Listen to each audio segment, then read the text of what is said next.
Então, quando se levanta qualquer pessoa tentando apagar esse rastro histórico, né, é como se estivessem querendo desabilitar, descredibilizar o Novo Testamento, descredibilizar todos os ensinos que foram transmitidos, não só por Yeshua, mas também por aqueles que receberam esse legado espiritual. Eu estou iniciando uma segunda série, onde nós vamos falar, só que será em torno de, no máximo, 2 vídeos por semana dessa série, onde nós vamos falar sobre a raiz histórica ou o contexto histórico dos chamados Netzarim, né? Qual o motivo dessa série? Nós temos visto nos últimos tempos, nos últimos dias, pessoas, né, falando que o movimento Netzarim, ele sumiu, ele desapareceu, que o movimento Netzarim, o movimento chamado Netzarim, que são os nazarenos, ou seguidores do caminho, que eram discípulos judeus de Yeshua no primeiro século, a forma como eles eram denominados, eles desapareceram a partir do terceiro século.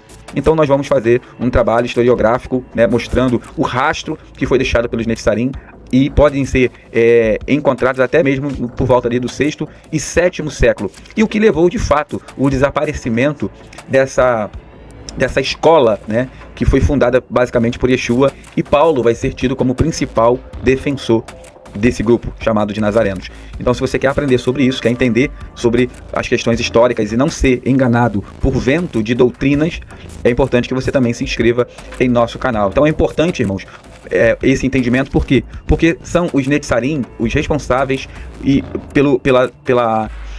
pelo contexto doutrinário que é basilar para aquele que é discípulo de Yeshua, né? Boa parte dos Netzarim, você tem o Novo Testamento, ele é compilado justamente por Netzarim, por judeus nazarenos, judeus discípulos de Yeshua, que foram seguidores de Yeshua, discípulos de Yeshua, que aprenderam e beberam diretamente da fonte. Então, quando nós lemos o Novo Testamento, nós estamos justamente aprendendo com aqueles que foram ensinados diretamente por aquele que morreu na cruz do Calvário por mim e por você. Então, quando se levanta qualquer pessoa tentando apagar esse rastro histórico, né, é como se estivessem querendo desabilitar, descredibilizar o Novo Testamento, descredibilizar todos os ensinos que foram transmitidos, não só por Yeshua, mas também por aqueles que receberam esse legado espiritual. Então, nós iremos fazer um trabalho aqui no canal, trazendo justamente as fontes históricas que rastreiam, né, os discípulos de Yeshua, e chegam até ali no máximo o 6º e 7º século. Há muitos que vão para a internet para dizer o seguinte, irmãos, usando um tipo de abordagem totalmente anacrônica e totalmente incoerente para aquele que defende uma fé bíblica, que não existe nenhuma prova, não existe nenhum historiador contemporâneo de Jesus, de Yeshua ou de qualquer um dos emissários dele que comprove todos os relatos do Novo Testamento. Se nós aplicarmos com rigidez esse princípio e esse critério, irmãos, não sobrará nada da fé. Porque imagina se nós precisássemos de um historiador contemporâneo de Moisés para provar que Moisés existiu. Imagina que se nós precisássemos de um contemporâneo, né, um historiador contemporâneo de Davi para provar que Davi existiu, ou até mesmo de Salomão, ou um historiador contemporâneo de Adão para comprovar que Adão existiu. Você basicamente, irmãos, rasgaria toda a Bíblia e jogaria ela fora. Então, e por incrível que pareça, esse tipo de abordagem é levantado por aqueles que deveriam defender, né, a autenticidade, a originalidade, a veracidade das escrituras. Ou seja, esse tipo de abordagem vem sendo levantada por alguns judeus ortodoxos na internet, exigindo um historiador contemporâneo de Yeshua para provar a historicidade de Yeshua. Pasmem, tá? Então, irmãos, não deixe de curtir, não deixe de se inscrever. Esse canal é novo, mas ele tem crescido bastante, Baruch Hashem, graças a Deus.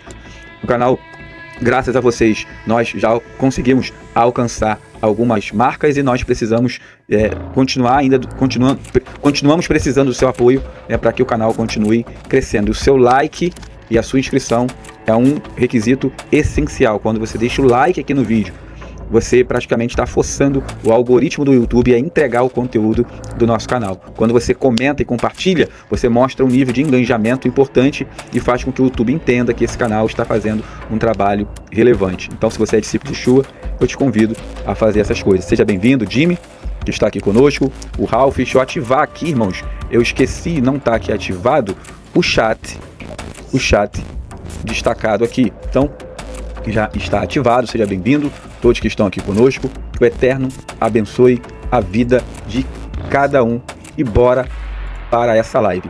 O tema relacionado com a Elohut do Mashiach é um dos temas mais complexos atualmente, não dentro do meio cristão, que enxerga Yeshua como uma manifestação divina, como enxerga Yeshua como aquele que é a expressa imagem da pessoa de Hashem, ou seja, é uma manifestação divina aqui na Terra.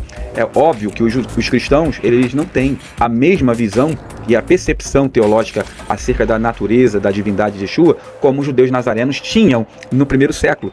E como eu disse, nós falaremos sobre isso no canal. Mas eles têm essa compreensão. Mas esse tema é um tema polêmico e um tema sensível, principalmente em dois grupos hoje. O grupo judaico-messiânico e o grupo ortodoxo. Boa parte dos judeus messiânicos hoje, e isso acontece, irmãos, por conta de uma necessidade que boa parte daqueles que integram o movimento messiânico tem de se identificar com o judaísmo ortodoxo, de parecer ortodoxo, eles negam então a divindade de Yeshua, porque o movimento ortodoxo, por mais que haja muitos rabinos que respeitem a fé cristã e a fé messiânica, que respeitam os textos do Novo Testamento, ou seja, não vão para a internet para denigrir o chamado Novo Testamento, como muitos aqui no Brasil fazem, a fé judaica ortodoxa ela não enxerga Yeshua como um ser, né, divino, né, como uma manifestação divina, como o próprio Deus. E esse debate, esse campo é muito amplo, né, porque boa parte dessas discussões atuais entre cristianismo e judaísmo ortodoxo, né, se baseiam justamente nos princípios de Rambam.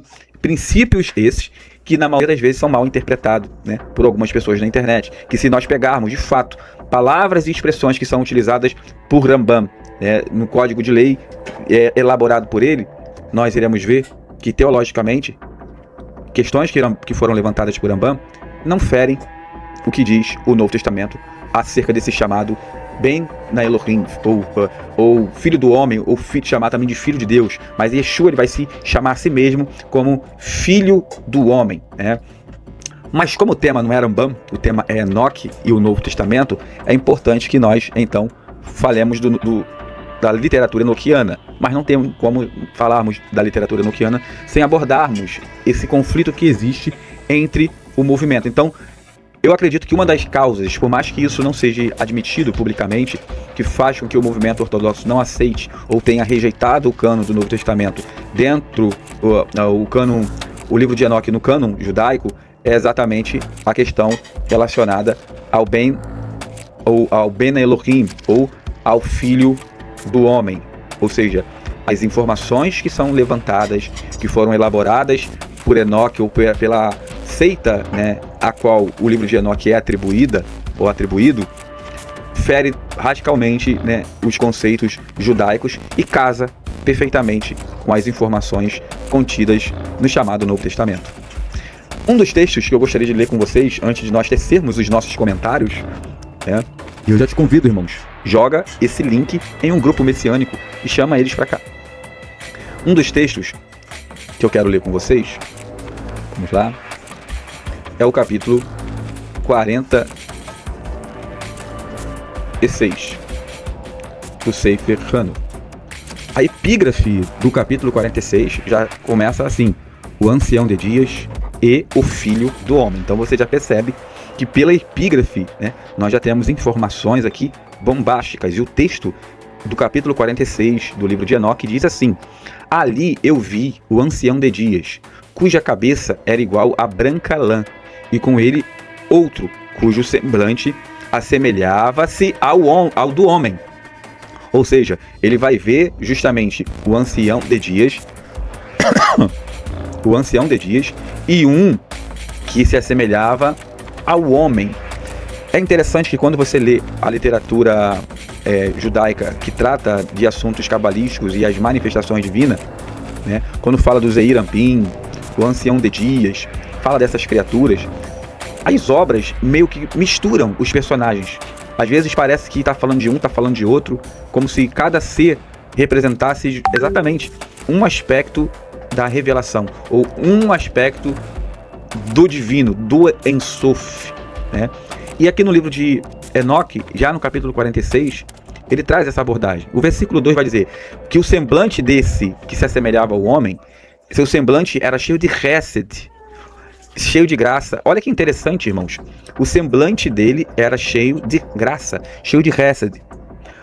Paulo, quando escreve para Tito, lá no capítulo 2, ele vai dizer assim: porque a Hesed, porque a graça, Haris, se há manifestado, trazendo salvação a todos os homens.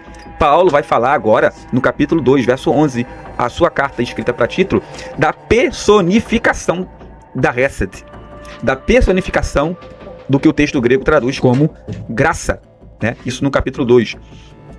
Lá no capítulo 1, verso 18, ele vai dizer assim, ó: o verbo se fez carne, ou seja, o Hesed se materializou. É como se ele estivesse dizendo exatamente isso. Voltando para o livro de Enoque, ele vai dizer: seu semblante era cheio de graça, igual ao dos santos anjos. Isso aqui, irmãos, o versículo 2 do capítulo 46, não é algo incrível dentro do ponto de vista judaico.